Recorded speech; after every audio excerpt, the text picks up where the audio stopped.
Rek 4 sudah masuk Zoom setelah praktikum KMB.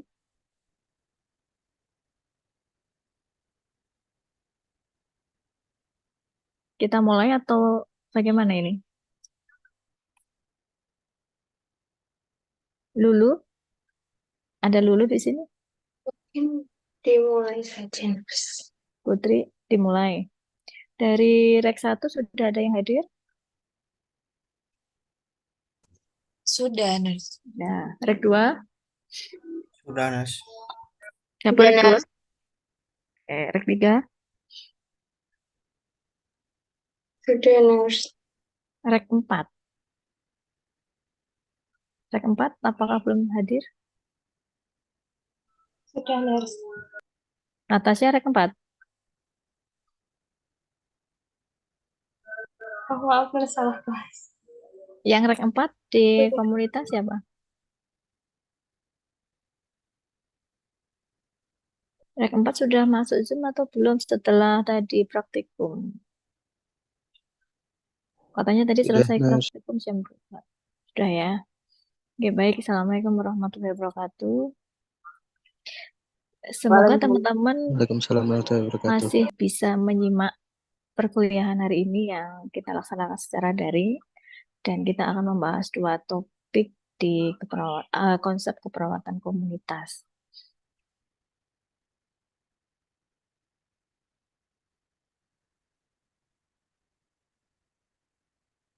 Ya, kita awali dari konsep dasar di keperawatan komunitas, di mana pada topik yang ini TM9 ya, TM9 itu harapannya mahasiswa mampu menjelaskan sejarah keperawatan kesehatan komunitas, kemudian definisi dan fokus praktiknya, legal etik, peran dan fungsi, serta bagaimana pendekatan budaya di dalam keperawatan komunitas. Kita awali dari yang pertama tentang sejarah. Ini sudah rangkuman dari bagaimana sejarah keperawatan kesehatan komunitas ya. Diawali dari tahun 1800-an ya, di mana di sini pertengahan 1800-an sebelum itu fokus dari pelayanan keperawatan di komunitas itu adalah klien yang sakit gitu ya, dan klien yang dalam kondisi ekonomi kurang. Sehingga di sini memang orientasinya pada klien individu saja, dan bentuk pelayanannya atau bentuk intervensinya adalah kuratif ya. Kemudian kenapa ini penting dilakukan pada klien yang sakit dan klien yang dalam ekonomi kurang? Karena di sini didasari dari faktor keagamaan serta panggilan eh, hati nurani secara sosial. Kemudian dilanjutkan pada era district nursing, di mana di sini pertengahan 1800-an sampai 1900-an. Ini fokusnya masih sama, yaitu pada klien yang sakit dan kondisi ekonominya kurang, dan orientasinya masih sama, yaitu pada klien individu. Namun demikian, di sini jenis pelayanannya atau intervensinya tidak hanya kuratif saja, tapi sudah dikembangkan ke pelayanan preventif atau pencegahan. Kemudian untuk pelaksanaan dari asuhan keperawatan di era ini itu dilakukan oleh beberapa relawan dan pemerintah gitu ya, tidak hanya dari tadi secara sosial keagamaan. Kemudian pada periode berikutnya sudah mulai berkembang ke public health nursing di tahun 1900 sampai 1970-an, di mana di sini mulai berfokus pada masyarakat yang membutuhkan dengan orientasi keperawatannya adalah pada keluarga. Jadi sudah berkembang tidak hanya ke individu tapi juga ke keluarganya. Dengan jenis pelayanan dan atau intervensinya itu sama dengan tahap sebelumnya, yaitu pelayanan kuratif dan preventif. Kemudian pelaksana dari asuhan perawatan ini adalah dari para relawan dan beberapa pemerintah. Nah, di sini di public health nursing itu dari sektor pemerintah itu sudah mulai meningkat ya. Kalau yang di district nursing tadi di fase yang kedua itu lebih banyak relawannya daripada dari pemerintah. Sedangkan di tahap yang ketiga di public health nursing ini lebih banyak dari peran pemerintah dibandingkan dari relawan. Kemudian tahap yang terakhir di era community health nursing mulai tahun 1970 hingga saat ini fokus pelayanan kita adalah seluruh komunitas dengan orientasi keperawatannya adalah populasi. Jadi ini yang lebih luas. Dan fokus untuk pelayanannya atau intervensinya itu bukan kuratif, tapi lebih ke promotif dan preventif. Ya. Jadi promosi kesehatan dan pencegahan. Nah, di sini pemberi pelayanan keperawatan untuk komunitas dari tahun 1970 sampai saat ini itu sangat bervariasi, mulai dari eh, pemerintah, kemudian relawan, juga ada yang praktek secara mandiri. Nah, komunitas itu siapa? Ini kita perlu tahu dulu bahwa komunitas itu adalah kelompok sosial yang ditentukan oleh batas wilayah, nilai keyakinan, minat yang sama, serta adanya saling mengenal dan interaksi antara anggota masyarakat. Kalau menurut Spradley, komunitas itu adalah kelompok orang yang saling bertukar pengalaman. Ya. Sedangkan menurut Saunders di sini komunitas itu adalah suatu tempat atau kumpulan orang-orang atau sistem sosial. Saya rasa teman-teman di kampus juga membentuk suatu komunitas gitu ya. Nah ini kalau menurut Allender dan Spradley, komunitas itu eh, kumpulan orang yang saling berinteraksi. Teman-teman di kelas juga berinteraksi, di kampus juga berinteraksi gitu ya. Dan di sini memiliki ketertarikan atau karakteristik umum yang membentuk dasar kesatuan atau di sana ada rasa saling memiliki. Nah, kemudian di sini komunitas atau kelompok itu kita bisa lihat dari kondisi geografis atau mungkin dari segi minat ketertarikan atau mungkin juga bisa dari segi morbiditasnya, apa namanya, masalah-masalah kesehatan atau penyakit yang diderita oleh sekelompok orang tersebut, gitu ya. Jadi dari jenis-jenis ini jadi kita bisa membuat suatu komunitas itu misalnya penduduk di sebuah wilayah, yaitu dari segi geografis. Misalnya penduduk di sebuah desa, penduduk di sebuah kecamatan, penduduk di sebuah kelurahan, atau mungkin penduduk di sebuah kota atau satu provinsi gitu ya, tergantung dari batasan geografisnya. Kemudian kalau dari segi minat mungkin ada komunitas apa gitu ya, misalnya kelompok petani, kelompok nelayan, ya. Kemudian juga kelompok apa misalnya sopir gitu ya. Itu adalah contoh-contoh jenis dari komunitas berdasarkan minat atau ketertarikannya. Atau mungkin kalau misalnya masalah kesehatan, misalnya pada kelompok penderita HIV/AIDS ya, dalam hal ini biasanya disebut dengan ODIF, orang dengan HIV/AIDS, atau mungkin kelompok orang dengan penyakit diabetes yang biasanya ada disebut diabetisi, gitu ya. Ini jika kita bedakan menurut masalah kesehatannya. Atau mungkin berdasarkan dari ini ya aturan atau hukum yang sama misalnya pada kelompok narapidana di sebuah lapas ini juga bisa. Jadi yang namanya komunitas itu bervariasi sekali tergantung kita mengkarakteristikannya menurut apa. Apakah tadi geografi, kemudian minatnya, masalahnya atau aturan hukum gitu ya. Jadi sangat luas sekali. Kemudian kalau keperawatan komunitas sendiri ini adalah suatu pelayanan profesional yang kita tujukan kepada kelompok masyarakat yang berisiko tinggi atau nanti kelompok rentan dalam upaya pencapaian derajat kesehatan yang optimal. Nah, bagaimana caranya? Yaitu dengan melakukan promosi kesehatan preventif, ya, serta ke rehabilitasi. Dan pastinya dengan menjamin bahwa pelayanan keperawatan itu terjangkau oleh masyarakat atau komunitas, serta penting adanya keterlibatan klien sebagai mitra. Dalam hal ini klien kita adalah ya komunitas, sekelompok masyarakat tadi, tidak hanya individu atau keluarga, tapi lebih luas dari itu. Nah, keterlibatan klien di dalam eh, proses keperawatan ini dimulai dari awal, mulai dari perencanaan, kemudian asuhan keperawatan, pengkajian keperawatan sampai ke evaluasi pelayanan keperawatan komunitas. Ini selalu kita libatkan klien yaitu komunitas sebagai mitra kita. Jadi di pelayanan asuhan keperawatan komunitas itu kita selalu bersama klien. Tidak mungkin perawat komunitas itu berdiri sendiri tanpa keterlibatan dari klien kita yaitu komunitas.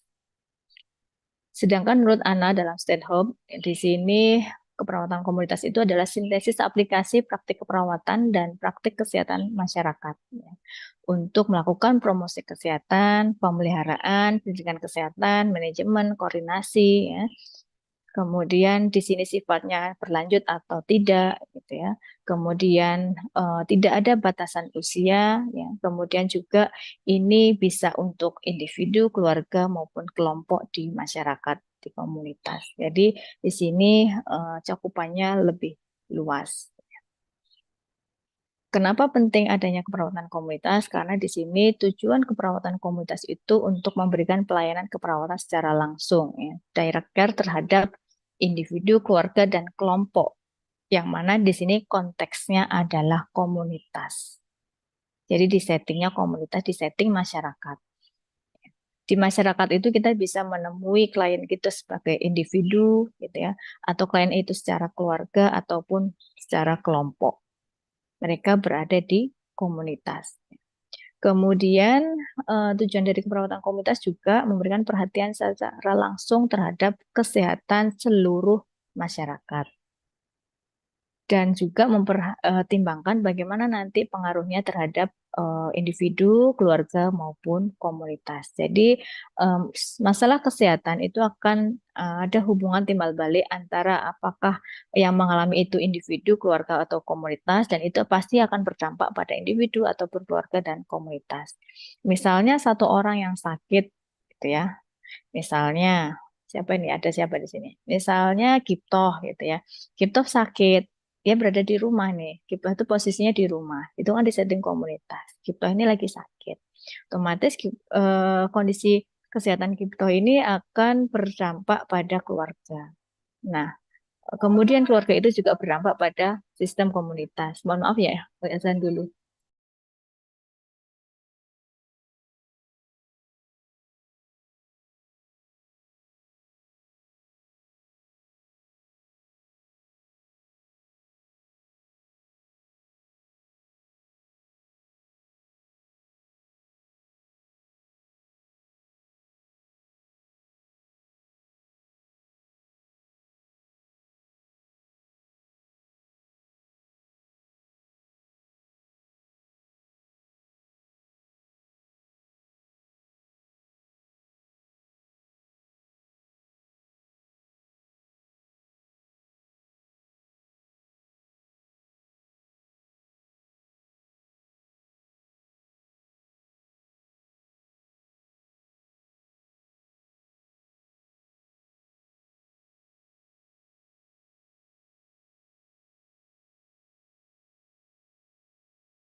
Ya, baik kita lanjutkan ya.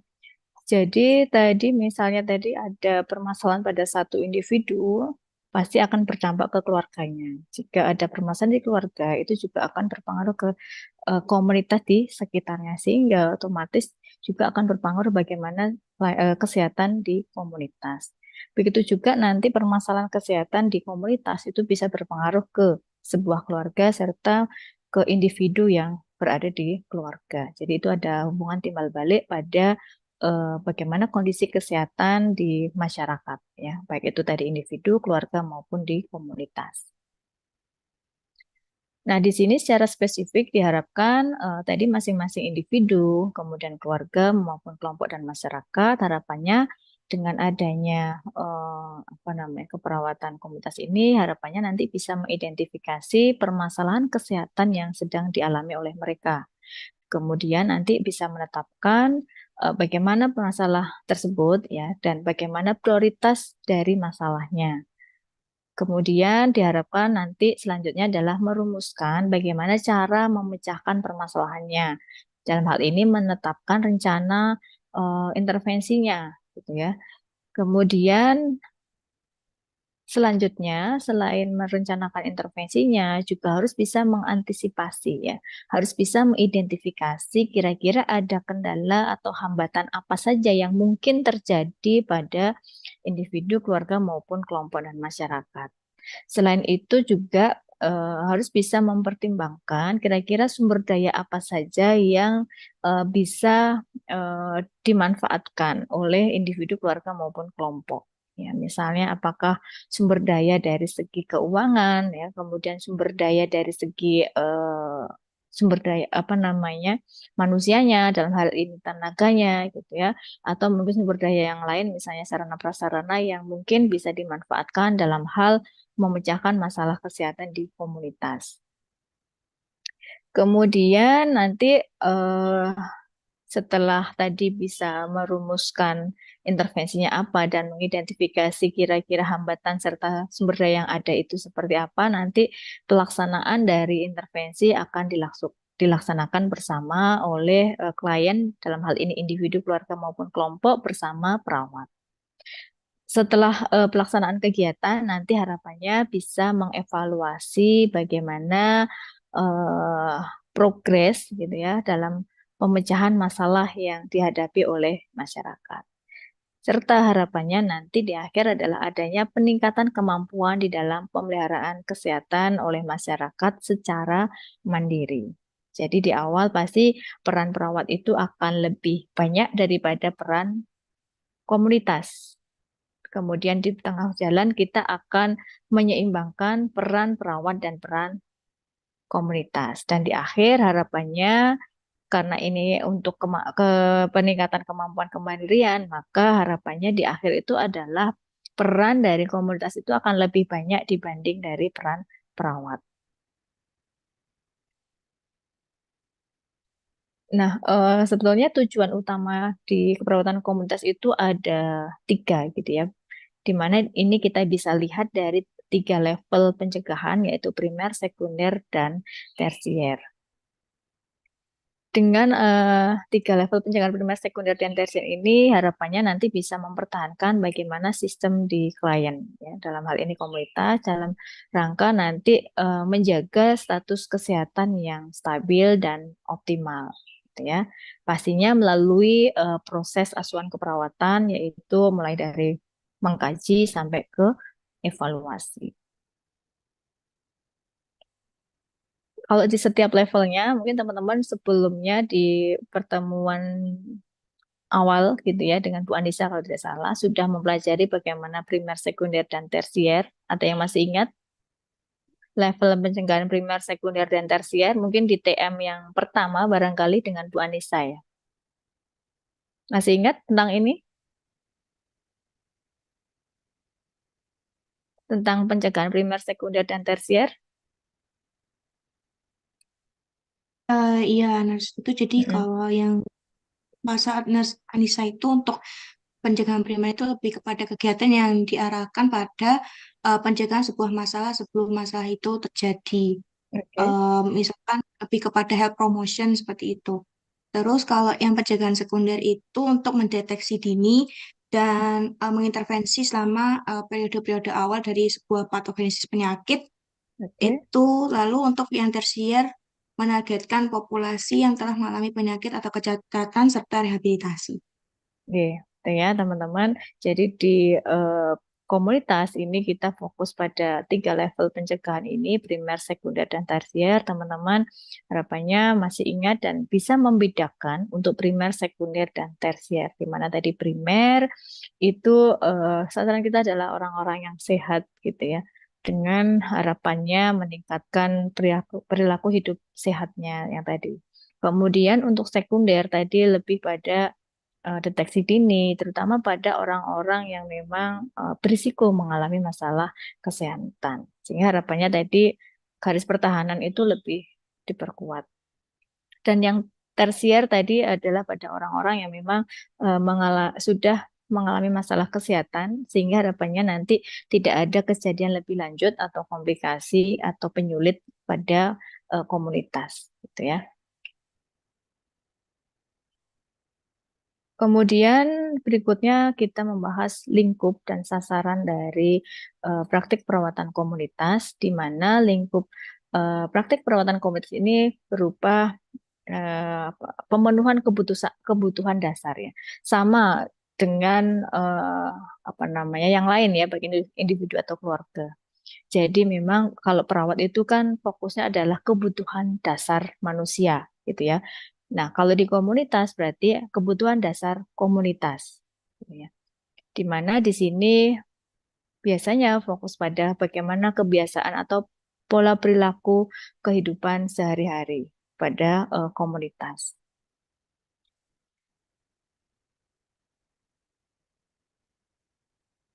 Kemudian sasaran kita baik itu individu, keluarga maupun kelompok. Dengan settingnya adalah di komunitas masyarakat.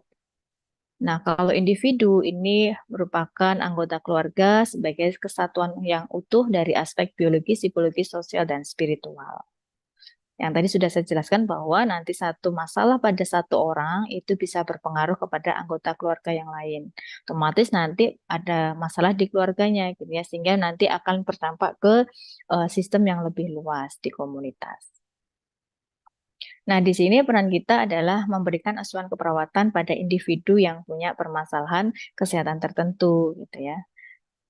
Kemudian untuk keluarga, ini sudah kita pelajari ya di keperawatan keluarga bahwa sebagai unit terkecil dari masyarakat, yang mana di situ ada sekumpulan anggota keluarga, ada kepala keluarganya dan anggota lainnya, yang mana di situ bisa memiliki apa namanya hubungan darah atau perkawinan yang tinggal bersama. Kemudian di situ pastinya ada interaksi antara anggota keluarga. Nah, di sini kita sebagai perawat, seperti yang kita pelajari di keperawatan keluarga, ya, di mana ini kita juga harus melakukan proses keperawatan mulai dari mengenal, mengambil keputusan gitu ya, kemudian memberikan perawatan sampai nanti eh, apa namanya menciptakan lingkungan yang sehat dan aman serta bagaimana nanti harapannya keluarga itu bisa memanfaatkan sumber daya yang ada di masyarakat. Ya, ini sama seperti yang dulu di keperawatan keluarga bahwa ada 3 tugas kesehatan yang harus dicapai oleh keluarga dan di sini perawat itu membantu keluarga untuk bisa melaksanakan. Kemudian pada kelompok, sasaran kelompok ini yang tadi sekumpulan individu yang punya kesamaan. Yang mana ini bisa terorganisasi ya. Dan kalau di apa namanya komunitas ini kita lebih fokus pada kelompok yang risiko tinggi dan rentan. Ya.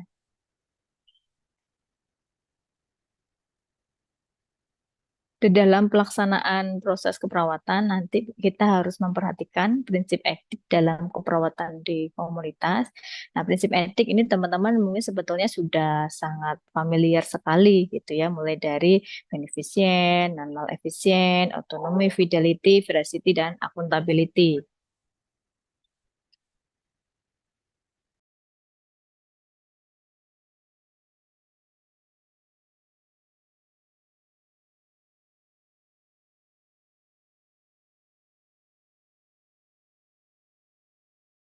Oke. Nah, untuk prinsip etik yang pertama yaitu beneficent. Kira-kira apa yang kita perhatikan di dalam prinsip yang pertama ini ya, sebagai seorang perawat komunitas? Pelayanannya harus bermanfaat. Bagaimana? Pelayanannya bermanfaat. Oke, pelayanan yang kita berikan sebagai seorang perawat komunitas itu harus bermanfaat untuk komunitas. Kalau yang non-efisien,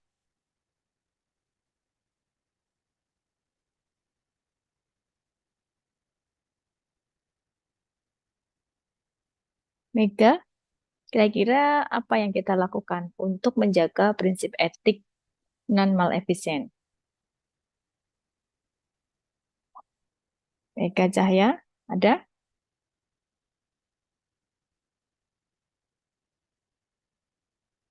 Sedang tidak on ya, Mega. Safina,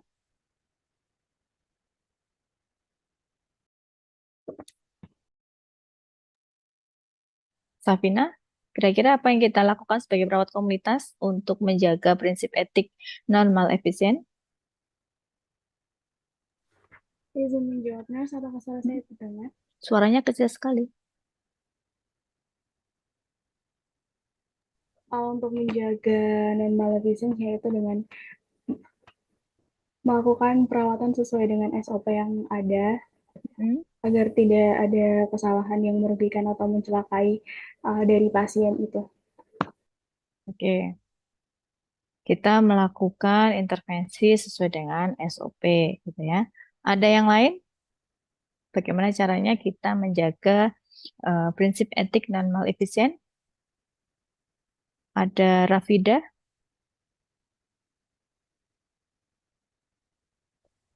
Kalau saya juga dari perawatnya sendiri menggunakan mematuhi SOP rumah sakit yang ada juga eh, melakukan komunikasi terapeutik terlebih dahulu ke pasiennya agar pasiennya juga tahu untuk melakukan apa sebelum prosedurnya dimulai. Seperti itu, Mas. Baik. Rafida, ini kita konteksnya di keperawatan komunitas ya, jadi bukan di setting rumah sakit atau klinis ya.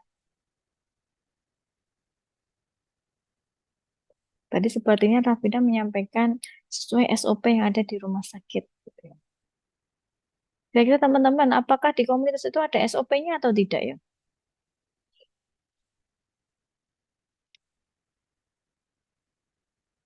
Ada Nina? Nina Nurlay? Iya, Nurse, izin menjawab. Kalau menurut saya untuk yang non-malefisien sendiri ini, perawat itu memberikan intervensi yang eh, mengutamakan yang resikonya itu lebih sedikit, Nurse. Jadi yang tidak merugikan untuk pasiennya. Oke, tadi berarti sesuai prosedur, kemudian yang risikonya minimal, gitu ya. Selanjutnya untuk otonomi, kira-kira apa yang kita lakukan sebagai seorang perawat komunitas, Felisa? Ya, Nurse, mungkin menurut saya juga memperhatikan hak-hak dari tiap individu dari komunitas itu, Nurse. Caranya gimana itu? Menghormati hak-hak komunitas. Cara yang kita lakukan seperti apa di otonomi ini? Mungkin bisa lebih menanyakan terlebih dahulu, Nurse, mungkin terkait pengkajian atau intervensinya yang akan dilakukan itu, apakah dari komunitasnya itu memahami atau bersedia dilakukan intervensinya itu. Oke, tadi kayak inform consent dulu gitu ya. Ya, seperti itu. Iya, benar. Oke. Yesenia, mungkin ada tambahan untuk otonomi? Otonomi itu mengacu pada kebebasan bertindak yang bisa dipilih individu. Jadi komunitasnya bisa memilih kira-kira rencana apa yang pengen mereka capai dari tindakan keperawatan yang dilakukan kepada komunitas. Kemudian harus menghormati komunitas tersebut, memberikan perlindungan privasi, memberikan informed consent, dan juga komunitas dapat bebas memilih termasuk menolak intervensi yang kita lakukan. Oke, baik. Terima kasih. Kemudian selanjutnya untuk ketaatan. Kira-kira apa yang kita lakukan, Syahla? Kalau menurut saya untuk ketaatan sendiri atau fidelity itu kayak misalnya perawat itu janji ke suatu komunitas misalnya hari Selasa. Nah, dari perawatnya itu harus menepati janji itu juga di hari Selasa. Sesuai dengan kontraknya begitu ya.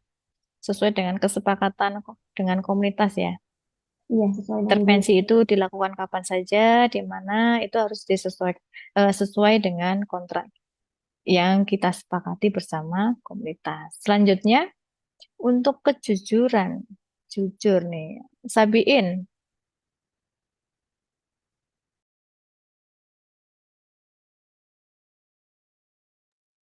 Sabiin ada nggak nih?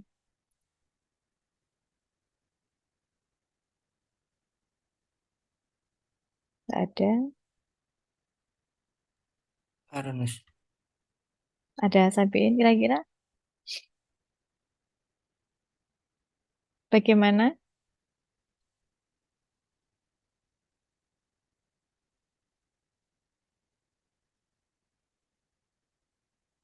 Kalau kejujuran, kira-kira apa yang kita lakukan?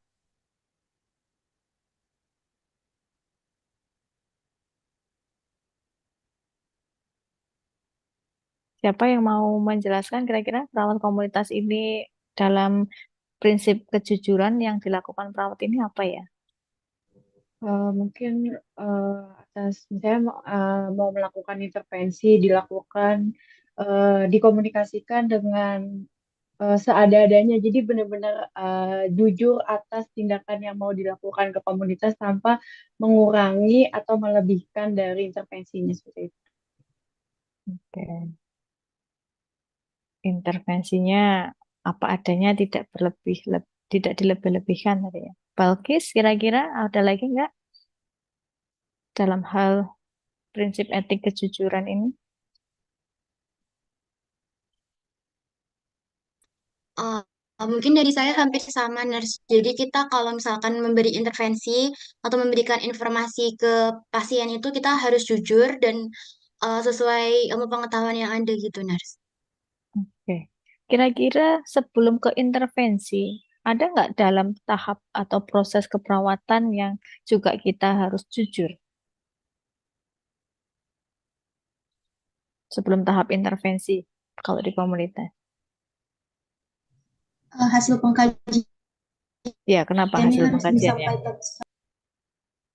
Oke, ya salah satunya itu juga jadi dari hasil pengkajian di keperawatan komunitas juga harus kita sampaikan secara jujur kepada masyarakat sebagai klien kita. Yang terakhir, akuntabel. Kira-kira apa yang kita lakukan untuk menjaga etik akuntabel?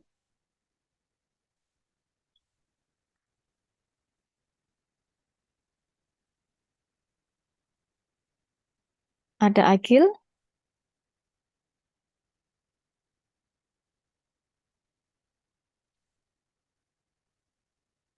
Agil nggak ada. Kalau nggak ada pasangannya ada Dellen ya. Ini pasangannya ya? Ya. Suaranya putus-putus.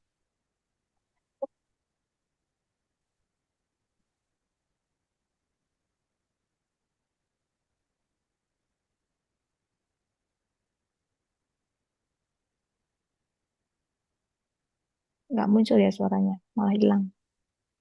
Bentar. Ya, ditunggu di chat. Biventi, kira-kira apa yang kita lakukan untuk menjaga akuntabel ini?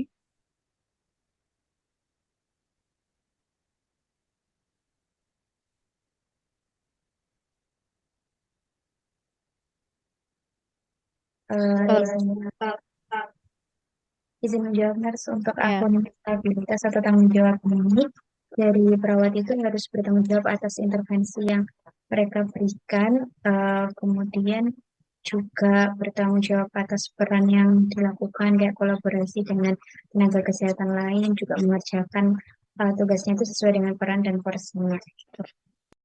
Ya, bertanggung jawab melakukan tindakan atau proses keperawatan sesuai dengan kompetensi. Kalau menurut Dellen dan Agil tadi, kita melakukan pencatatan dan pelaporan secara akurat. Apakah ada tambahan lagi teman-teman untuk akuntabel ini?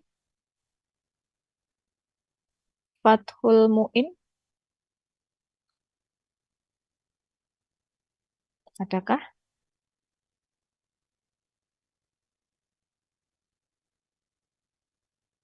Tidak ada.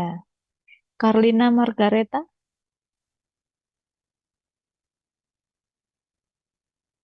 Ada di Zoom nggak? Carlina nggak ada juga. Tegar? Tirners. Ya, ada tambahan nggak untuk akuntabel ini? Kurang lebihnya sama kayak Viventinus yang bertanggung jawab terhadap tindakan intervensi yang diberikan. Tanggung jawab. Memang akuntabel itu kan bertanggung jawab ya, tapi bentuk tanggung jawab kita itu apa gitu ya.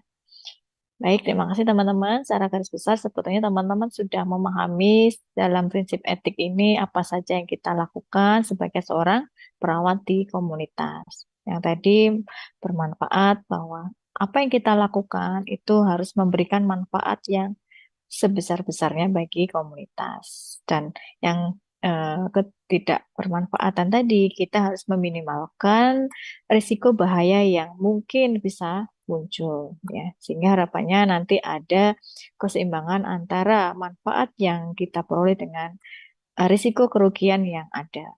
Dan harapannya jika ada risiko kerugian itu bisa kita tekan. Sedangkan di otonomi tadi kita ada pemberian kebebasan kepada masyarakat untuk memilih mana yang mereka pilih ya untuk menyelesaikan masalah kesehatannya. Adil tadi bahwa kita harus berkomitmen untuk melakukan hal yang sama dan kita harus memberikan informasi yang akurat, jelas, apa adanya dan pertanggungjawaban kita ya sesuai dengan kompetensi yang kita lakukan, apalagi sebagai seorang perawat sudah ada sumpah secara profesi ya untuk melaksanakan asuhan keperawatan. Kemudian di sini kita punya peran. Fatkul. Untuk perawat komunitas ada beberapa peran yang bisa kita lakukan untuk masyarakat. Ada care provider, kemudian sebagai edukator, sebagai advokator, manajer, kolaborator, researcher, konselor, role model, dan case finder. Nah, mungkin teman-teman bisa menjabarkan ini satu persatu peran kita sebagai perawat komunitas. Yang pertama sebagai care provider. Nah, Faza, kira-kira care provider di sini kita ngapain ya sebagai perawat komunitas? Faza Maksalinia. Izin menjawab, Nurse. Mungkin peran perawat yang bisa diberikan itu memberikan pelayanan perawatan pada pasien yang membutuhkan sesuai dengan prinsip dan etika perawat, Nurse. Seperti itu. Apakah ada tambahan? Sebagai care provider, kita ngapain ya? Riftania? Iya, Nurse. Untuk care provider itu perawat memberikan intervensi terapeutik gitu, Nurse, untuk menunjang kesembuhan atau meningkatkan kesehatan dari pasien. Terima kasih. Jadi memberikan intervensi terapeutik sesuai dengan permasalahan yang ada di komunitas. Kemudian edukator. Nian dari kalau edukator, ini perawat komunitas ngapain ya? Iya, Nurse izin menjawab. Biasanya dari perawat itu memberikan edukasi terkait intervensi yang dibutuhkan. Memberikan edukasi terkait intervensi yang dibutuhkan. Seperti itu ya tadi ya. Iya, nurse. Oke, Lofi, barangkali ada tambahan?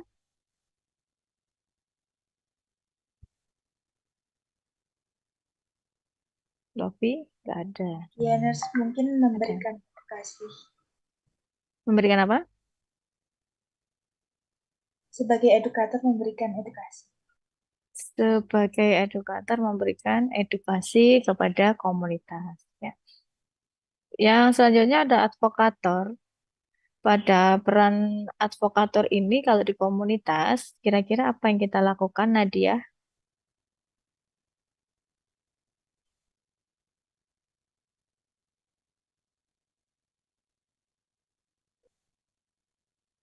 Oh iya, Nas. Jadi perawat mengoptimalkan perannya untuk memberikan informasi kepada komunitas tentang kondisi eh, kesehatan maupun kondisi penyakit dan menjadi penghubung antara masyarakat di komunitas dengan tim kesehatan yang lain dan membela hak-hak pasien dan melindungi pasien terhadap tindakan yang merugikan. Oke. Kira-kira secara real nih, kalau teman-teman di komunitas, untuk melindungi hak-hak dan menghubungkan bagaimana kebutuhan klien itu seperti apa kalau di komunitas?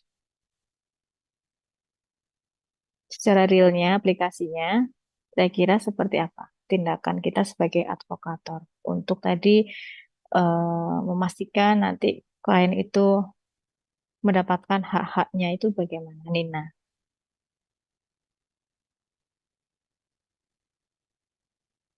Nina belum hadir. Paras Ya, nurse.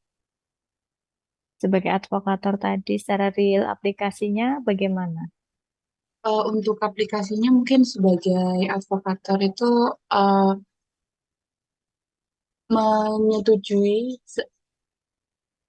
pilihan intervensi yang diinginkan oleh klien. Mungkin seperti itu, nurse. Menyetujui apa tadi hal-hal yang diinginkan oleh klien? Memberikan jadi perawat itu memberikan tindakan keperawatan, memberikan itu tindakannya itu atas nama pasiennya, nurse. Tindakannya atas nama pasien. Oke. Pak Godensiana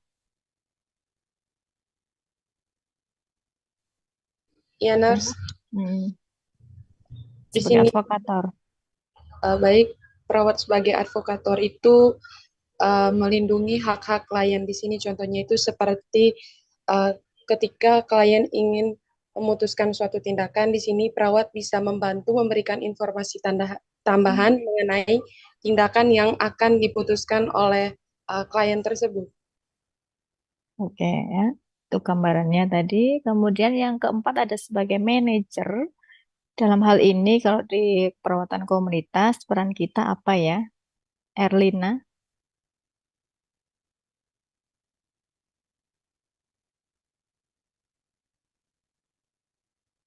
Erlina nggak ada.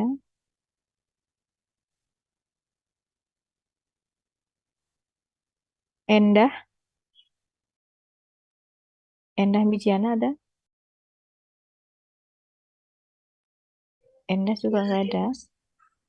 Menurut saya mungkin dari perawat sebagai manajer, mungkin sebagai pemimpin, di mana mungkin dari perawat komunitas ini nanti memberikan atau menampung dari permasalahan dari orang-orang yang ada di komunitas itu sendiri, dan juga mungkin ada beberapa yang bisa dijalankan dan bekerja sama dengan perawat di berbagai komunitas, mungkin seperti itu, Mas.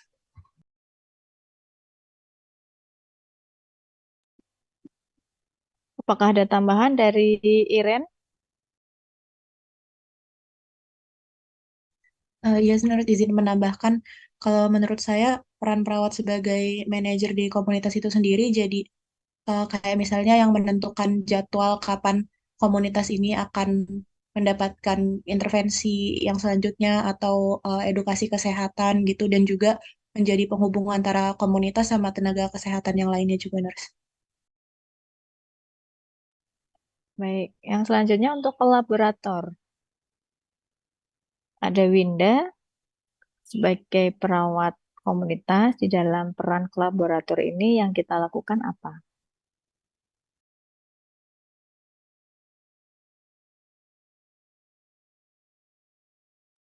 Winda nggak ada. Arina?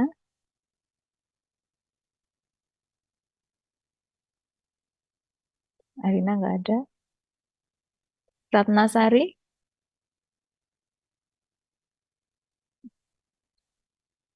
Nggak ada juga nih. Ini 88 berarti 2 kelas aja nih. Kemudian Agnes? Nggak ada juga Agnes. Iya, Nurse. Ada, Ya. Nurse. Kalau jadi Kolaborator. kolaborator. Kalau sebagai kolaborator itu fungsinya tindakannya kita tuh berkolaborasi dengan ahli-ahli yang lain. Misalnya ada permasalahan mengenai di anaknya atau di jiwa, kita berkolaborasi dengan perawatan jiwa, perawatan anak gitu, Nurse. Terus juga mungkin terkait kekurangan gizi kita bekerjasama berkolaborasi dengan gizi gitu, Nurse, untuk bertukar pendapat atau juga tukar pengetahuan gitu, Nurse, bagaimana melakukan intervensi ke komunitas tersebut. Terima kasih. Ya, baik. Intinya kita bekerja sama, berkolaborasi dengan lintas profesi gitu ya. Begitu ya tadi ya. Sebetulnya nanti kalau di komunitas tidak hanya dengan lintas profesi, tapi juga nanti kita bermitra dengan lintas sektor gitu ya. Berkolaborasi dengan sektor yang lain untuk melaksanakan intervensi di dalam rangka upaya pelayanan kesehatan di komunitas. Selanjutnya, nah di sini perawat itu juga punya peran sebagai peneliti. Jadi penelitian tidak hanya dilaksanakan di klinis atau di pendidikan, tapi di setting komunitas kita juga perlu melakukan sebuah penelitian. Nah, kira-kira kalau sebagai perawat komunitas, apa yang akan kita teliti ya, teman-teman?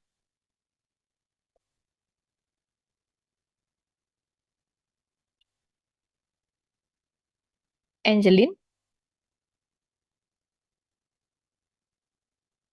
Ya, Nurse. gimana ini? Apa yang kita teliti kalau di komunitas sebagai perawat komunitas?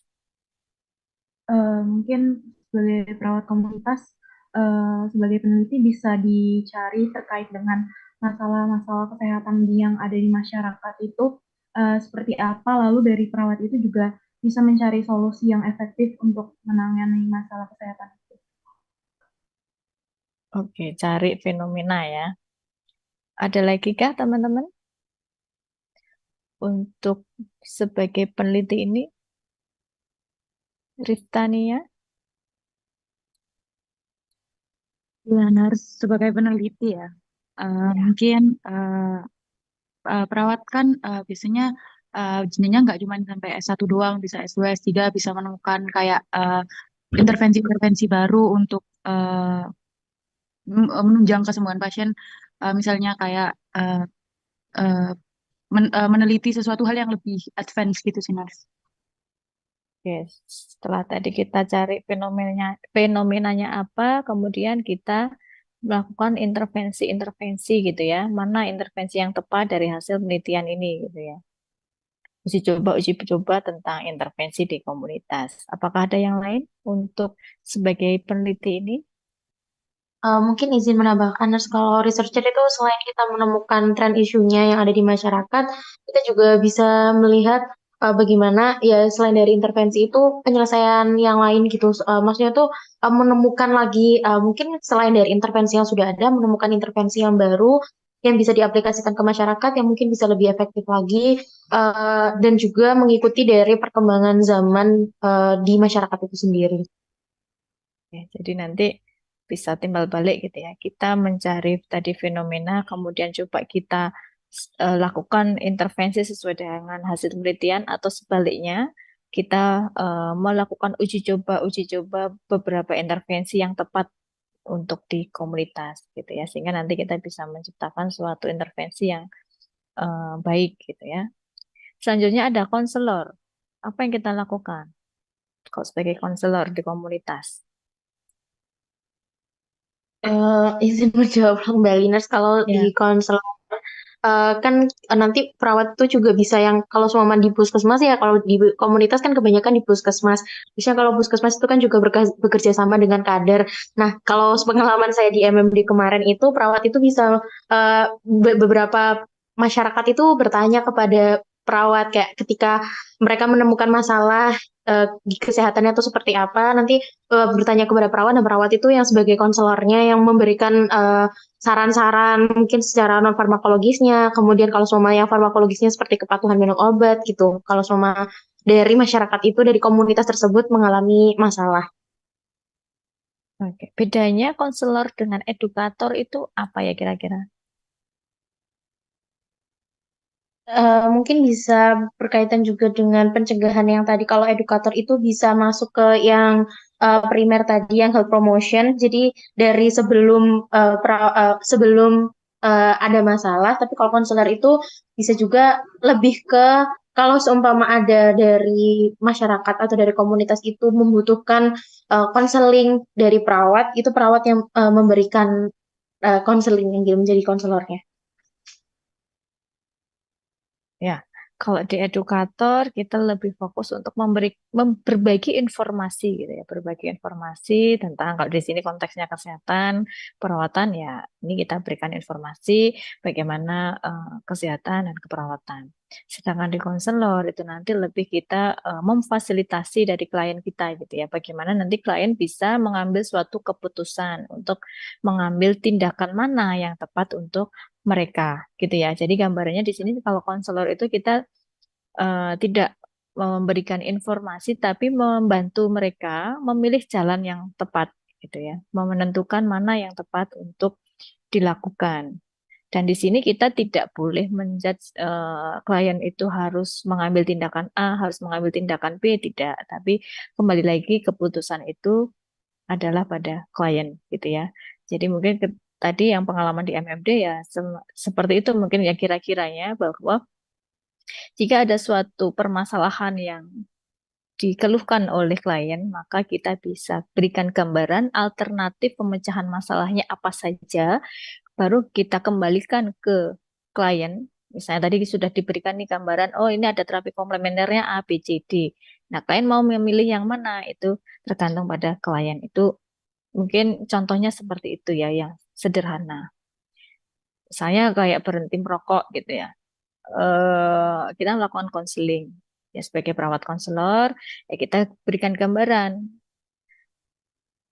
bahaya dari rokok itu seperti apa, kemudian apa namanya, manfaat untuk berhenti merokok itu seperti apa, gitu ya, sampai nanti klien itu mampu memutuskan bahwa nanti dia akan mengambil keputusan berhenti merokok, gitu ya. Jadi kita berikan positif dan negatifnya dari berbagai alternatif pemecahan masalah. Penting ya. Selanjutnya role model, teman-teman sebagai calon-calon perawat, teman-teman akan jadi role model. Kalau di komunitas, apa yang akan teman-teman lakukan? Yulita? Iya, Nurse. Izin untuk menjawab, peran perawat sebagai role model itu bisa sebagai perawat menjadi panutan pada masyarakat umum dan juga dapat memberi contoh ke masyarakat terkait dengan gaya hidup yang sehat, terus juga intervensi atau hal-hal yang bisa dilakukan untuk mengatasi masalah yang dialami gitu. Jadi lebih berfokus pada kita memberikan contoh yang baik gitu ya, terutama contoh bagaimana perilaku hidup bersih dan sehat, termasuk tadi gaya hidup yang sehat pada komunitas binaan kita. Yang terakhir, case finder. Case finder di sini apa peran kita? Yang kita lakukan apa?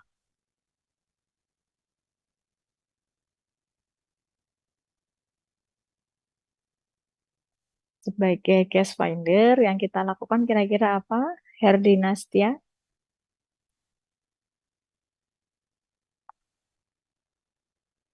Mungkin apabila ada kasus gitu nurse di komunitas itu sendiri dari perawat bisa sebagai pemecah kasus bersamaan dengan namun tetap dengan melibatkan komunitas itu sendiri. Pemecah ya, pemecah kasus ya. Yang Iya, lain? Oke, yang lain? Sebagai case finder, kira-kira apa yang kita lakukan nanti? Sinta Dian. Izin menjawab, Mas. Untuk case finder ini dari perawat juga berperan untuk menemukan kasus-kasus yang nantinya mungkin bisa diteliti sebagai researcher nantinya, Nurse. Oke, di sini lebih fokus pada penemuan kasus gitu ya. Kita harus aktif di dalam penemuan kasus, ada permasalahan apa pada komunitas. Apakah kita lihat dari segi morbiditas penyakitnya, kita atau dari keluhan-keluhannya, sehingga kita dari proses pengkajian itu kita juga sekaligus sebagai case finder menemukan masalah-masalah yang ada di komunitas dan selanjutnya akan kita bisa lakukan intervensi untuk masyarakat. Ini tadi gambaran dari peran kita sebagai perawat yang tadi ada care provider gitu ya.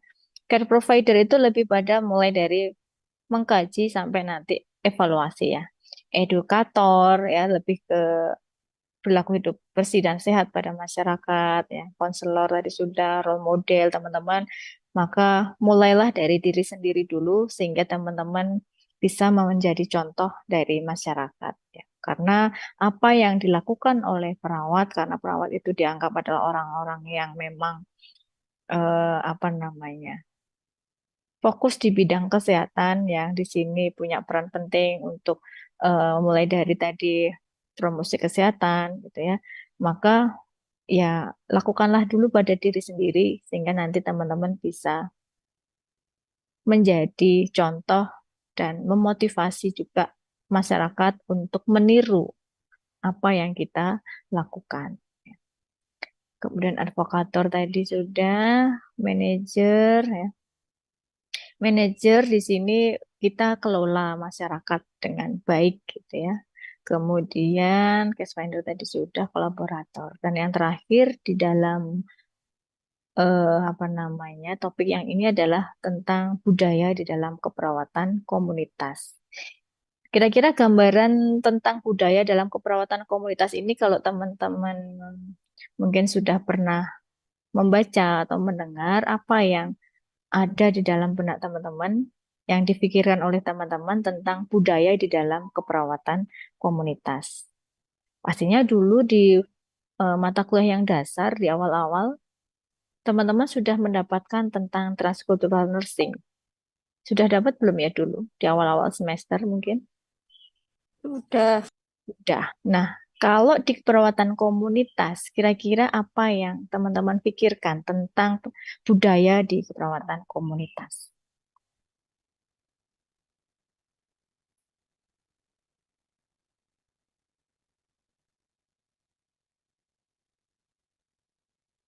Puput,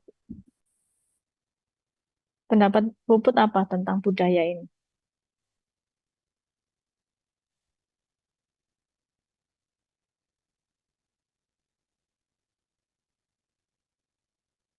Bentar Puput nih, dan Mas.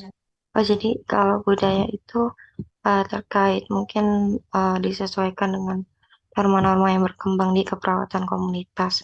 Terus juga komunitas yang dilayani itu oleh perawat tersebut, Nurse. Terima kasih. mohon maaf di suaranya kok serak ya, di saya nggak terlalu jelas. Apakah sudah jelas, Nurse? Ya coba. Jadi kalau misalnya budaya dari keperawatan komunitas itu, jadi disesuaikan dengan lingkungan dan norma-norma yang diberikan intervensinya. Jadi nanti mencakup nilai-nilai, keyakinan, terus prinsip dan juga praktik perawatan yang disesuaikan dengan norma-norma di lingkungan komunitas tersebut. Apakah selesai jelas? Oke, baik. Jadi tadi dari Puput menjelaskan kalau kita sebagai perawat komunitas itu harus memperhatikan norma-norma yang berlaku di lingkungan tersebut, di komunitas tersebut gitu ya. Mungkin ada yang lain? Hasni?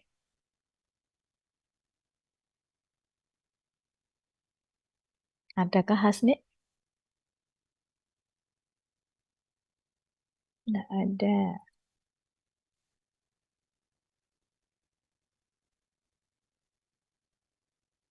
Dea Safina? Tidak ada. Aprilia? Aprilia juga nggak ada. Kalau menurut saya hampir sama sih Nur, sama kayak Puput tadi, kayak harus mengikuti aturan-aturan yang ada di sebuah kelompok itu, karena kayak eh, agar bisa memahami, karena budaya itu bisa melandasi tindakan atau keputusan yang dapat dilakukan perawat untuk melakukan intervensi gitu Nurse, sebagai tanda penghormatan gitu. Oke, ya baik. Terima kasih. Jadi sebelum kita nanti mempraktikkan bagaimana tadi transkultural nursing, kita harus mengetahui dimensi budaya dulu ya teman-teman. Di mana di sini kita harus ada kesadaran tentang sebuah budaya, kemudian bagaimana pengetahuan tentang budaya, memahami tadi budaya, kemudian harus tahu juga bahwa ada sensitivitas di dalam budaya, kemudian ada interaksi dalam budaya, dan ada keterampilan-keterampilan tertentu di dalam budaya ini. Sehingga di sini dari dimensi-dimensi ini, teman-teman nanti bisa memperhatikan kira-kira nanti perawat itu bagaimana, gitu ya. Bahwa sebagai perawat kita harus mempelajari keberagaman budaya yang ada, apalagi di Indonesia gitu ya, budayanya sangat bervariasi. Belum lagi kalau nanti teman-teman keluar negeri ya, keberagaman budayanya juga harus teman-teman eh, apa namanya pelajari. Jadi budaya itu harus kita pelajari ya. Sebaiknya memang sebelum kita terjun ke masyarakat, kita harus memahami komunitas yang akan kita kelola, termasuk memahami bagaimana budaya yang ada di komunitas itu, gitu ya. Kita harus mempelajari dulu ya, agar kita tahu dan paham bagaimana budaya yang ada di komunitas. Ya. Kemudian baru kita nanti bisa mengintegrasikan bagaimana intervensi keperawatan yang kita lakukan sesuai dengan budaya yang ada di masyarakat atau di komunitas. Atau sebaliknya, budaya yang ada di masyarakat kita integrasikan dengan intervensi keperawatan yang kita lakukan. Ya, jadi kita bisa menyesuaikan, mengadaptasi juga, mengintegrasikan tadi antara budaya dengan keperawatan, gitu ya. Kemudian budaya ini bisa kita lakukan ya setelah tadi kita integrasikan di dalam perencanaan, maka kita bisa implementasikan asuhan keperawatan itu sesuai dengan budaya yang ada di masyarakat atau di komunitas ya. Dan pastinya kita harus memperhatikan bahwa ada kedinamisan di dalam pelaksanaan budaya dan intervensi yang kita tetapkan ya. Jadi karena sangat dinamis maka ini bisa berubah-ubah gitu ya. Ini yang penting untuk kita perhatikan di dalam transkultural nursing. Secara lebih detail teman-teman dulu sudah mempelajari. Jadi pada intinya di komunitas ini dengan tadi klien kita adalah mulai dari individu, keluarga, dan komunitas dengan tadi karakteristik apakah dari segi geografis atau mungkin dari segi eh, peminatan atau apa namanya minat yang sama, kemudian tadi ada karakteristiknya ada mungkin penyakit yang sama atau kepentingan yang sama gitu ya, sehingga kita harus mempelajari bagaimana budaya-budaya mereka ya, bagaimana nanti intervensi kita itu bisa diterima secara budaya gitu ya. Pasti harus diawali dengan kita mempelajarinya. Dia harus mengetahui dan memahami bagaimana budaya mereka sehingga intervensi kita tadi bisa diterima, bisa kita integrasikan di dalam budaya komunitas. Dari sini teman-teman tentang topik yang TM9, apakah ada pertanyaan? Saya rasa ini sangat ringkas sekali tentang konsep dasarnya keperawatan komunitas.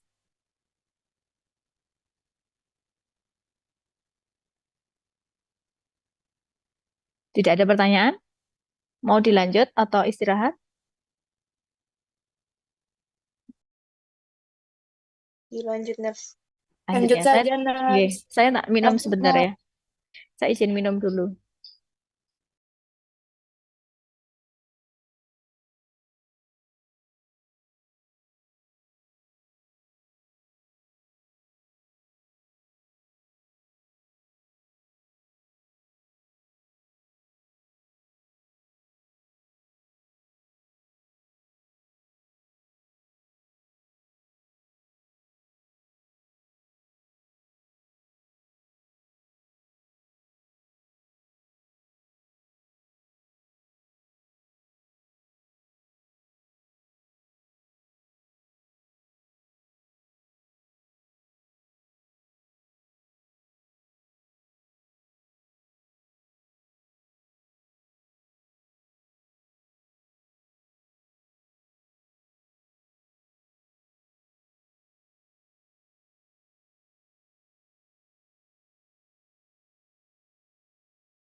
Baik, kita lanjut.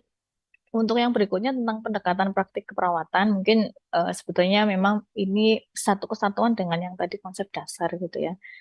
Dan tidak perlu panjang kali lebar. Nanti teman-teman bisa membaca lebih detail di buku yang saya upload di PLN.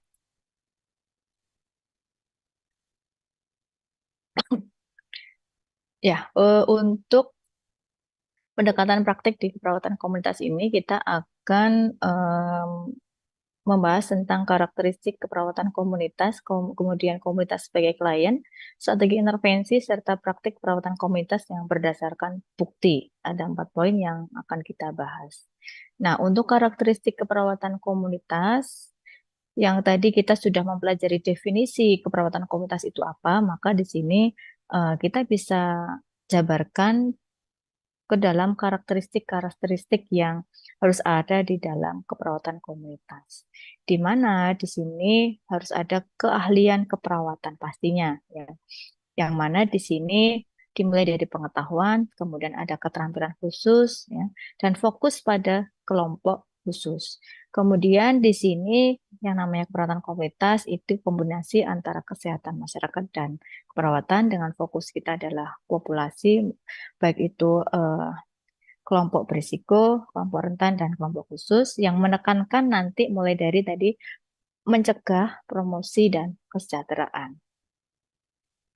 Kemudian karakteristik lainnya di sini lebih mempromosikan tanggung jawab dan kemandirian klien ya tadi sama seperti definisi di topik yang sebelumnya. Kemudian menggunakan penilaian dan analisis dari agregat bagaimana kita nanti akan mengkaji dan menganalisis permasalahan di agregat komunitas, kemudian menggunakan prinsip teori yang terorganisasi ya. Jadi di sini nanti kita pada pertemuan selanjutnya akan mempelajari bagaimana teori-teori yang mendasari di perawatan komunitas, dan di sini karakteristik lainnya adalah keterlibatan interprofesi. Kemudian di dalam buku Allender, karakteristik dari praktik keperawatan komunitas itu yang pertama ada orientasinya adalah di komunitas. Jadi berfokus di komunitas dengan perawatannya juga berfokusnya pada populasi dan perawatannya didasarkan pada hubungan ya, bagaimana hubungan di komunitas. Prinsip-prinsip yang harus ada di keperawatan komunitas itu yang tadi ada fokusnya komunitas, gitu ya. Kemudian kita lebih memprioritaskan kebutuhan dari komunitas. Jadi bukan kebutuhan dari perawat, tapi kebutuhan di komunitas. Oleh karena itu kita untuk melihat prioritas itu kita harus tahu permasalahannya dengan melakukan pengkajian. Ya. Kita harus mengkaji permasalahan di sana sehingga nanti kita bisa menetapkan prioritas kebutuhan dari komunitas. Kemudian prinsip yang lain adalah bermitra dengan komunitas ya. Kemudian bermitra ini kita mulai dari tadi mengkaji sampai evaluasi selalu bersama komunitas. Kemudian lebih berfokus pada proses pencegahan primer dan mempromosikan bagaimana lingkungan yang sehat. Kemudian targetnya adalah bagaimana semua orang nanti bisa mendapatkan manfaat dari pelayanan keperawatan di komunitas. Kemudian juga prinsipnya adalah nanti pemberdayaan sumber daya, bagaimana mengoptimalkan sumber daya yang dimiliki masyarakat, baik nanti sumber daya keuangan, sumber daya manusianya, gitu ya, maupun sarana prasarana yang lainnya, serta berkolaborasi dengan pihak lain yang ada di komunitas. Ini ada kompetensi inti yang perlu dicapai dan dimiliki oleh seorang perawat di komunitas. Yang pertama, teman-teman sebagai perawat komunitas nanti harus mampu ya melakukan pengkajian dan melakukan analisis, ya. Jadi harus punya keterampilan mengkaji dan menganalisis permasalahan di komunitas. Yang kedua, teman-teman harus punya kompetensi bagaimana pengembangan kebijakan dan perencanaan program. Bagaimana nanti teman-teman harus menyusun program-program serta bagaimana nanti perlu ada program itu harus ada dasar kebijakannya. Kalau teman-teman bisa menetapkan program tapi nanti tidak ada dasar kebijakannya, nanti bisa jadi program itu tidak bisa dijalankan. Jadi harus nanti bisa mengembangkan suatu kebijakan, ya. Di mana nanti teman-teman di sini juga punya ada dasar kompetensi adalah berpolitik gitu ya, karena pengambilan keputusan di kebijakan itu juga ada kaitannya dengan perpolitikan. Kemudian keterampilan lainnya yang atau kompetensi lainnya yang harus betul-betul dikuasai adalah keterampilan berkomunikasi. Karena berkomunikasi di masyarakat itu sangat berbeda dengan komunikasi pada satu individu saja yang mungkin settingnya adalah di klinik atau di rumah sakit, gitu ya. Karena tadi sebelumnya kan kita sudah mempelajari bahwa ada pendekatan budaya gitu ya, di mana kita tahu budaya itu sangat banyak, gitu ya, di mana masyarakat kelolaan kita, komunitas kelolaan kita bisa dari beragam budaya, sehingga di mana di sini nanti kita harus memahami nanti bagaimana cara komunikasi dengan masyarakat tersebut.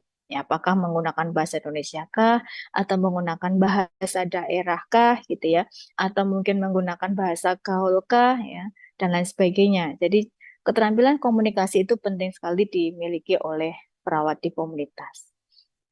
Termasuk juga bagaimana teman-teman bisa melakukan komunikasi dengan berbagai agregatnya.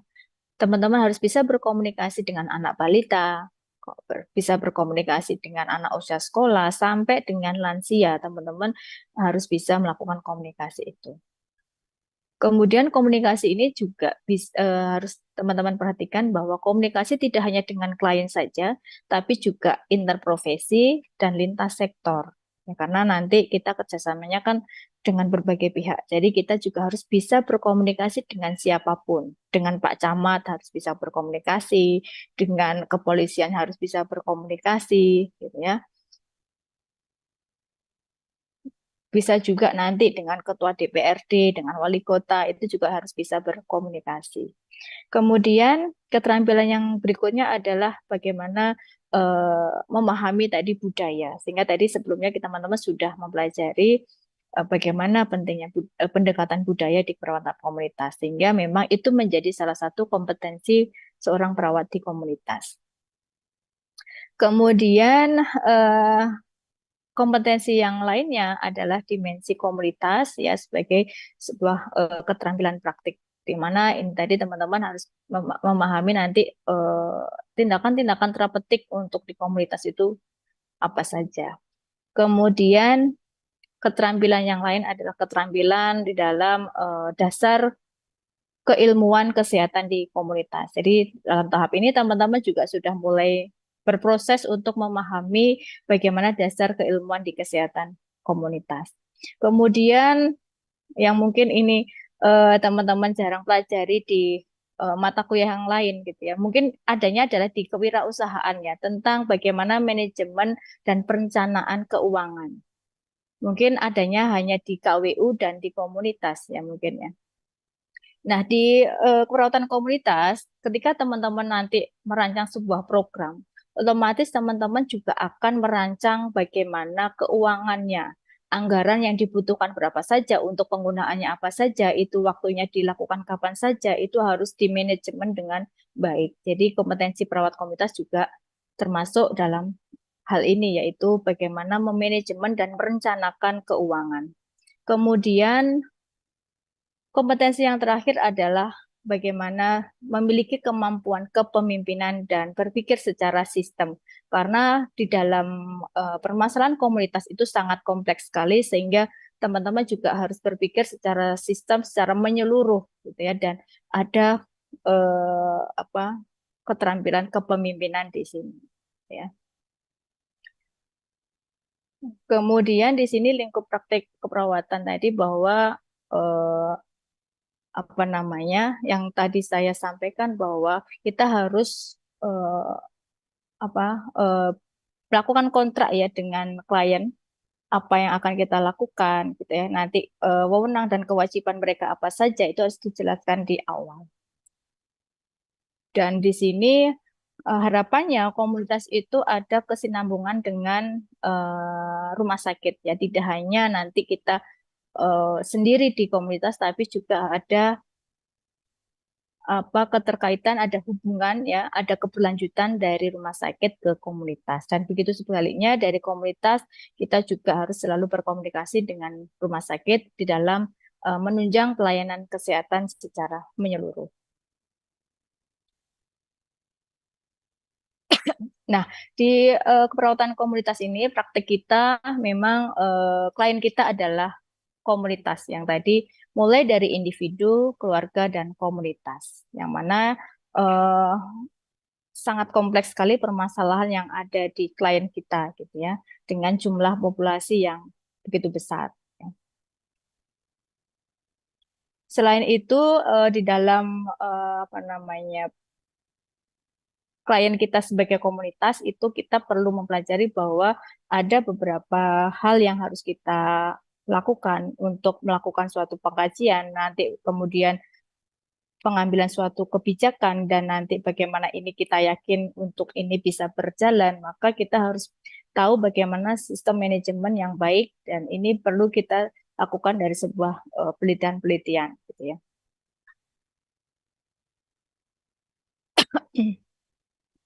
Ada 3 dimensi dari komunitas sebagai klien. Yang pertama dari segi lokasinya, populasinya, dan sosial sistemnya.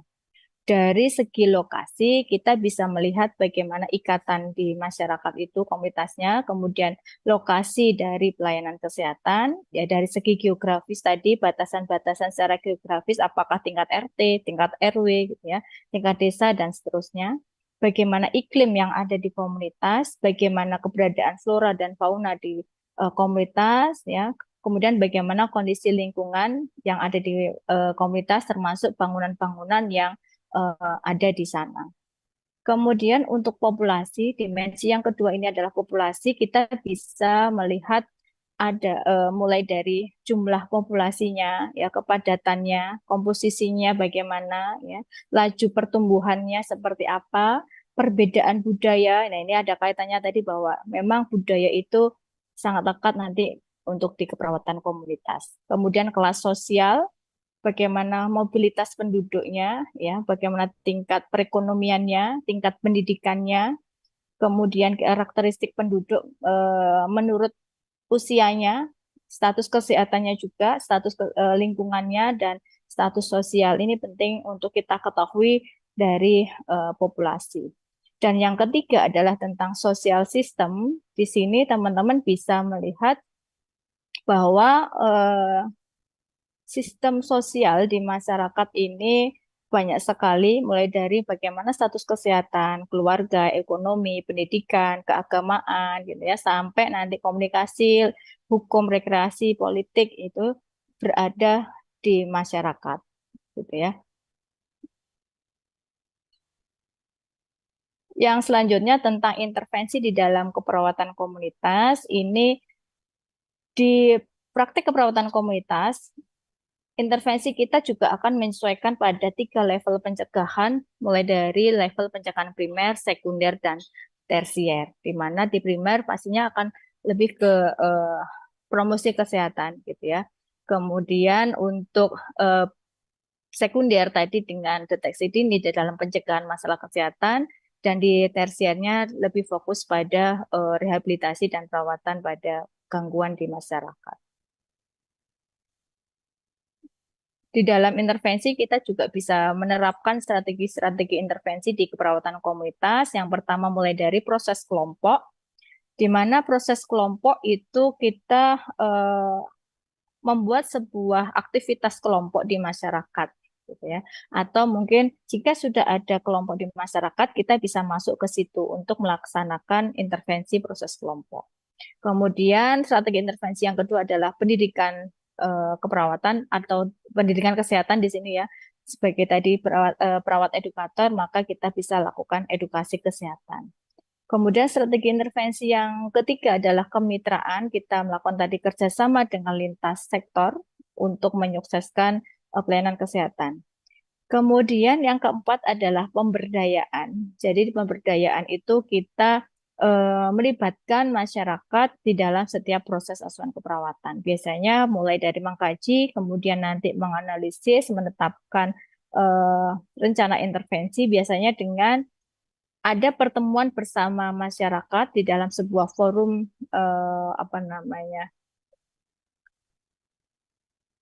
MMRW misalnya, atau MMD, musyawarah mufakat tingkat desa, ataukah musyawarah mufakat tingkat RW, atau musyawarah mufakat tingkat kecamatan gitu ya. Itu kita pemberdayaan kepada masyarakat. Selain itu mungkin pemberdayaannya misalnya dengan melibatkan para kader kesehatan di dalam intervensi kegiatan di komunitas.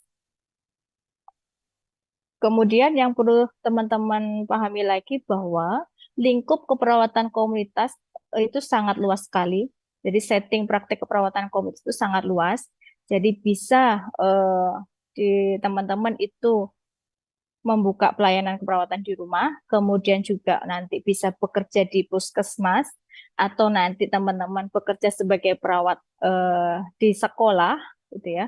Kemudian bisa juga teman-teman melakukan upaya kesehatan di tempat kerja. Ya, di sini di Indonesia ini sudah saat ini sedang berkembang untuk perawat kesehatan kerja, Perkesja, yang berada di kebanyakan adalah bekerja di setting industri ya, perawat kesehatan kerja ini.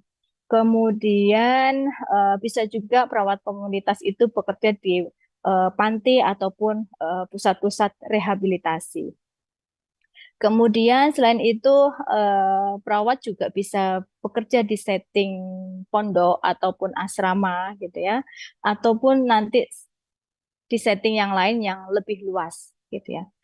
Misalnya nanti ada juga perawat yang bekerja di sebuah lembaga pemasyarakatan, itu juga ada gitu ya. Atau nanti perawat yang bekerja di dinas kesehatan tingkat kabupaten atau sampai ke tingkat provinsi dan di lingkup Kementerian Kesehatan itu juga ada praktik perawat komunitas. Jadi memang sangat luas sekali area atau setting dari praktik keperawatan di komunitas. Jadi tidak hanya di puskesmas saja ya teman-teman bahwa perawat komunitas itu ada, tapi banyak sekali setting-setting lain yang keberadaan perawat komunitas itu penting untuk diselenggarakan. Yang terakhir tentang praktik komunitas berdasarkan bukti. Jadi di awal tadi ya ada peran kita sebagai researcher gitu ya. Bagaimana kita bisa melakukan sebuah penelitian-penelitian di komunitas gitu ya. Nah, di sini kita sebagai perawat komunitas bisa melakukan praktik-praktik keperawatan berdasarkan dari bukti-bukti ilmiah atau hasil penelitian. Ini adalah yang sebaliknya ya. Di mana di sini ada 5 tahap bagaimana kita melakukan praktik berdasarkan bukti. Yang pertama kita tanya dulu ada permasalahan apa di masyarakat gitu ya. Kemudian kita mengumpulkan bukti-bukti atau hasil penelitian yang relevan dan terkini pastinya. Ya. Kemudian kita melakukan pengkajian secara ilmiah dari berbagai artikel penelitian yang ada itu kita coba lakukan kritisi ya. Kemudian ini nanti kita akan mengintegrasikan hasil penelitian itu ke dalam rencana intervensi keperawatan dan akan kita implementasikan di komunitas. Dan pastinya nanti di akhir nanti kita akan melakukan evaluasi bagaimana hasil dari penerapan evidence-based practice tersebut. Gitu ya. Ini adalah langkah untuk teman-teman bisa melakukan kritisi dari jurnal atau artikel penelitian, bisa dengan PICO. Yang pertama P-nya adalah patient population atau disease-nya, di mana di sini kita harus melihat di dalam artikel penelitian itu populasinya itu siapa saja, gitu ya. Atau mungkin juga karakteristik yang lebih spesifiknya, misalnya populasinya dengan penyakit apa gitu ya. Itu harus kita perhatikan. Kemudian I-nya adalah intervention. Di sini di dalam artikel itu ada intervensinya apa saja gitu ya. Ada apa intervensinya. Kemudian comparison. Di sini kita bisa membandingkan intervensinya, apakah nanti misalnya tidak ada penyakit, apakah nanti ada placebo-nya, gitu ya. Yang terakhir adalah outcome-nya, hasilnya. Hasil dari artikel itu seperti apa, gitu ya. Kemudian ini tahap-tahap jika nanti kita akan menerapkan sebuah penelitian di masyarakat, gitu ya. Jadi teman-teman yang pertama pastinya diawali dengan mengidentifikasi ketertarikan maupun fenomena yang ada di masyarakat. Gitu ya.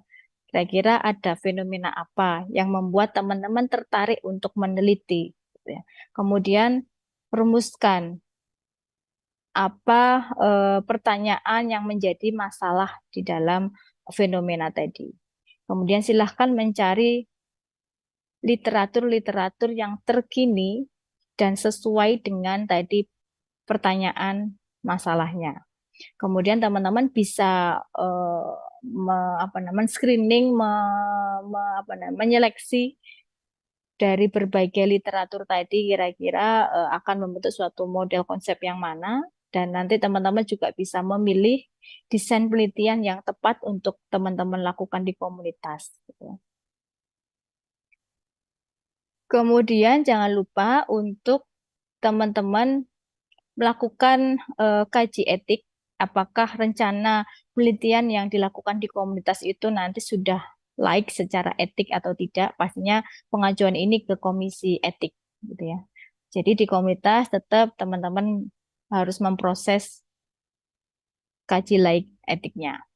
Kemudian baru setelah itu memang dinyatakan laik secara etik, baru teman-teman melakukan tadi proses penelitiannya dengan pengambilan data atau nanti teman-teman ada intervensi-intervensi tertentu ke komunitas. Ya. Selanjutnya nanti setelah intervensi atau nanti setelah pengambilan data, teman-teman bisa nanti menganalisis dan menginterpretasikan hasil dari penelitian di komunitas.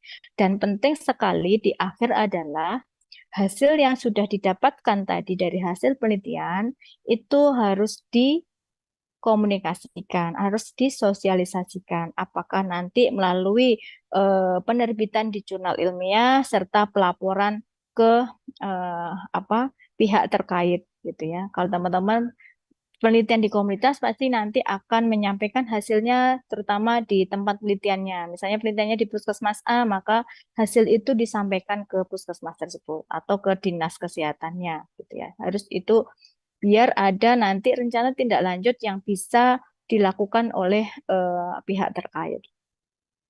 Dan pastinya hasil penelitian itu bisa dimanfaatkan oleh mereka.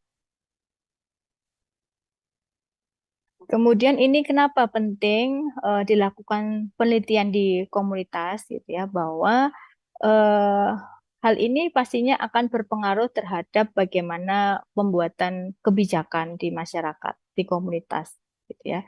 Bagaimana kebijakan-kebijakan yang bisa mendukung pelayanan kesehatan di komunitas. Bisa jadi hasil penelitian itu akan merubah suatu kebijakan di komunitas, gitu ya. Sehingga penting teman-teman melakukan penelitian-penelitian. Kemudian hasil penelitian tadi itu akan menjadi dasar praktik keperawatan kesehatan di komunitas, ya, akan diterapkan di komunitas.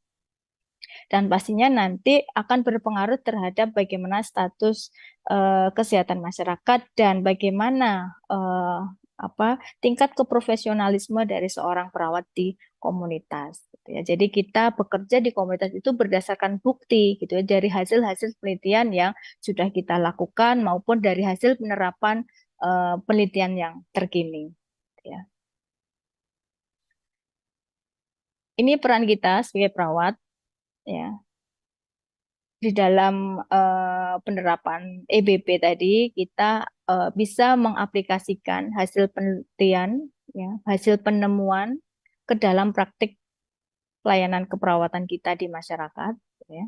Kemudian kita juga bisa menghubungkan atau berpartisipasi juga dalam penelitian keperawatan. Kita pun bisa sebagai responden, gitu ya. Perawat itu juga bisa sebagai responden.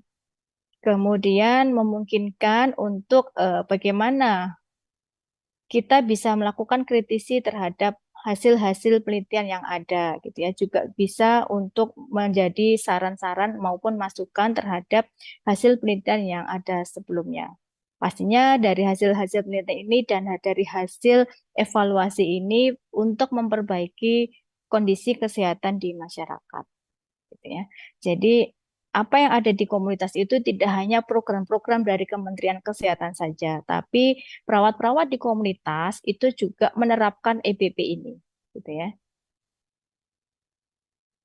Ini yang mungkin perlu teman-teman lakukan pada saat ini, gitu ya.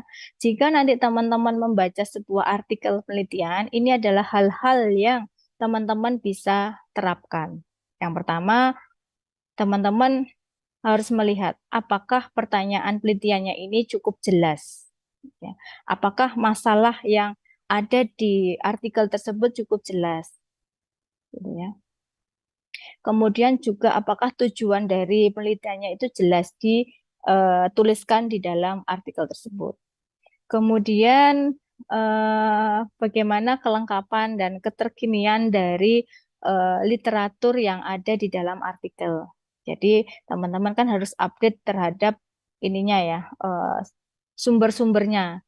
Jangan sampai teman-teman dapat artikel tahun 2023 tapi ternyata yang dituliskan sumbernya di artikel tersebut adalah tahun 80-an. Itu kan jadinya kurang pas, tidak update berarti ya. Kemudian bagaimana kerangka kerja dari konsep yang ada di situ, ya, apakah nanti kita sudah sesuai dengan yang dirancang dan sesuai juga dengan nanti apa yang ada di klien kita. Kemudian bagaimana sampelnya, pemilihan respondennya itu seperti apa, ya, itu apakah dijelaskan dengan baik di dalam artikel.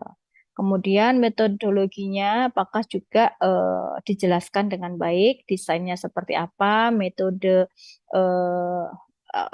cara pengambilan datanya seperti apa, cara pengambilan sampelnya bagaimana, analisis datanya bagaimana, kemudian juga instrumen yang digunakan itu seperti apa. Kemudian kalau memang ada intervensi, apakah prosedur atau intervensinya itu juga dijelaskan dengan baik di artikel itu atau tidak. Kemudian yang terakhir, coba teman-teman lihat apakah ada saran dari peneliti di dalam artikel itu. Pastinya di akhir setelah disimpulkan, harusnya ada saran yang perlu dilakukan untuk penelitian lebih lanjut. Jadi teman-teman coba nanti ketika lihat artikel, baca artikel, apakah ada itu atau tidak.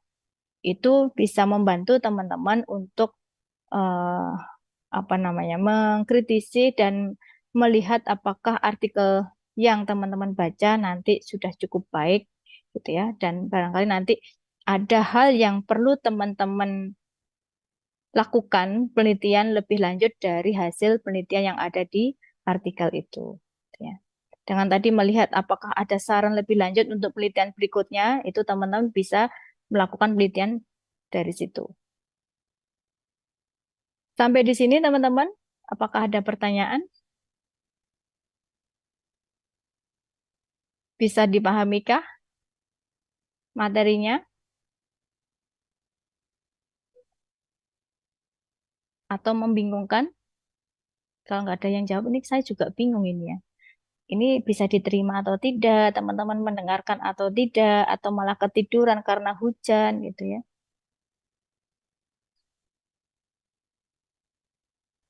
Bisa, Nars, insya Allah. Sudah paham. Insya Allah paham. Oke, nggak ada pertanyaan berarti ya?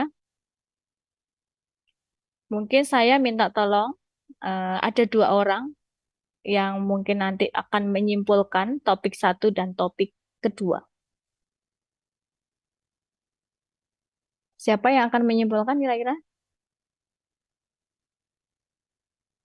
Topik 1 siapa? Topik 2 siapa? Tinggal 70 orang ini 2 kelas saja nggak nyampe ini ya.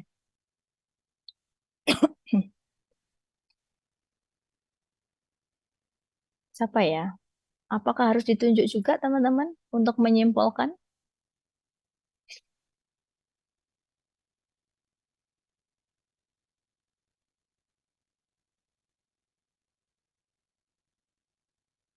Cahya Alfianita? Ada? Ada Cahya? Tidak ada. Amel? Izin menyimpulkan untuk TM9, Nurse. Yesenia ya? Ya, TM9 yang pertama ya berarti ya. Silakan disimpulkan. Semoga teman-teman yang lain ini bisa menyimak ya, bisa mendengar ya. Silakan. Perawat di komunitas itu berperan baik kepada individu, ada keluarga, dan juga kelompoknya. Lalu dalam melakukan keperawatan komunitas itu ada prinsip etiknya, dimulai dari kebermanfaatan, non-maleficent, otonomi, ketaatan, keadilan, kejujuran, dan juga akuntabel. Peran perawat di komunitas itu sebagai care provider, edukator, advokator, manajer, kolaborator, researcher, konselor, role model, dan juga case finder. Lalu dalam melakukan tindak keperawatan komunitas, kita juga harus memperhatikan budaya di dalam komunitas seperti dimensi budayanya dan transkultural nursing. Oke, baik. Terima kasih sudah disimpulkan. Topik yang kedua, TM10. Siapa yang akan menyimpulkan? Izin menyimpulkan ya. Oke. TM11. Ini Konita yang tadi jadi saksi ya? Bukan? Bukan. Oh, bukan. Ya, silakan. Jadi di TM11 itu pertama itu ada karakteristik dari keperawatan komunitas itu adanya keahlian keperawatan, terus melakukan kombinasi dengan kesehatan masyarakat dan keperawatan, terus fokusnya pada populasi, menekankan pencegahan dan menggunakan penilaian dan analisis secara agregat. Terus juga prinsipnya itu prinsip keperawatan komunitas itu fokusnya pada komunitas, terus fokus pada kebutuhan komunitas bukan kebutuhan dari perawatnya. Terus juga menetapkan prioritas dari komunitasnya itu apa, bermitra dengan komunitas, fokusnya pencegahan primer, target semua orang itu mendapatkan manfaat dari pelayanannya itu. Terus juga kompetisi yang harus dimiliki dari perawat yang dan dicapai itu mampu melakukan pengkajian, kompetensi pengembangan kebijakan, komunikasi, terus memahami budaya, dimensi komunitas, terus juga adanya basic public di mana ada dasar keilmuan, terus merencanakan keuangan, terus karena kan kalau mau melakukan program itu harus ada anggaran dana. Nah, dari perawat itu harus juga memanage keuangannya itu dengan baik. Terus ada komunitas sebagai klien ada 3 dimensi, lokasi, populasi, sama sosial sistem. Terus strateginya ada proses kelompok, pendidikan keperawatan, kemitraan, pemberdayaan, intervensi. Terus dari manfaat penelitian dari keperawatan komunitas itu bisa berpengaruh pada kebijakan, menjadi dasar praktik komunitas dan berpengaruh pada status kesehatan masyarakat dan menjadi tingkat profesional dari perawat. Mungkin dari saya itu aja. Terima kasih. Oke, baik. Terima kasih wanita sudah menyimpulkan 2. Juga untuk TM yang 10. Baik teman-teman, untuk kesimpulan pada siang hari ini dari 2 topik, ya, tadi adalah hal-hal yang harus kita pahami bersama sebagai teman-teman calon perawat, gitu ya. Barangkali nanti ada teman-teman yang akan bekerja sebagai perawat komunitas, entah dimanapun settingnya, apakah tadi di pondok, di LP, di tempat kerja, di sekolah, puskesmas, dinas kesehatan, dan lain sebagainya. Teman-teman harus memahami tadi dasar-dasarnya, ya. Kemudian sebetulnya ada tugas mandiri itu adalah membuat resume, di mana resumenya itu sebetulnya untuk topik TM11, TM11 tentang teori gitu ya. Mohon maaf saya rubah untuk tugas resumenya. Resumenya silakan teman-teman membuat resume untuk pertemuan pada hari ini, TM9 dan TM10 gitu ya. Untuk resumenya saya harap ini bisa dikerjakan secara mandiri, ya. Boleh diketik, boleh tulis tangan, gitu ya, untuk membuat resume dari TM9 dan 10. Bisa dipahami? Bisa. Bisa, Nurs. Mohon maaf, Nurs, Ya. izin bertanya. Untuk halamannya, apakah ada maksimal halamannya, Nurs? Tidak ada. Resume ini bebas, tidak ada minimal dan maksimal dari halamannya. Ya, sesuai dengan kemudahan dari teman-teman untuk belajar topik 9 dan topik 10. Dan sesuai pemahaman Baik, Nurs, terima kasih. dan sesuai pemahaman dari masing-masing mahasiswa, ya. Izin bertanya juga, Nurs, untuk penugasannya itu, kalau misalkan kita menambahkan dari beberapa sumber yang mungkin bisa menunjang, itu apakah diperbolehkan ya, Nurs? Oke, boleh. Baik, terima kasih, Nurs. Mau di deadline kapan, teman-teman? 1 minggu? Iya, boleh, Nurs, 1 minggu, Ya, Nurs. maksimal tanggal 10 ya, jam 16. 2359, Nurs. Sukanya ini 2359-nya. Ya, oke, baik. Terima kasih. Diupload di VLM ya? Iya, Nurs. Oke, baik. Kita akhiri. Baik, kita akhiri ya. Hati-hati teman-teman yang masih di kampus, jika mau pulang sepertinya hujannya agak deras ya di jalan. Sampai ketemu di lain kesempatan. Wassalamualaikum warahmatullahi wabarakatuh. Waalaikumsalam warahmatullahi wabarakatuh. Terima kasih, Nurs. Waalaikumsalam warahmatullahi wabarakatuh. Terima kasih, Nurs. Makasih, Nurs.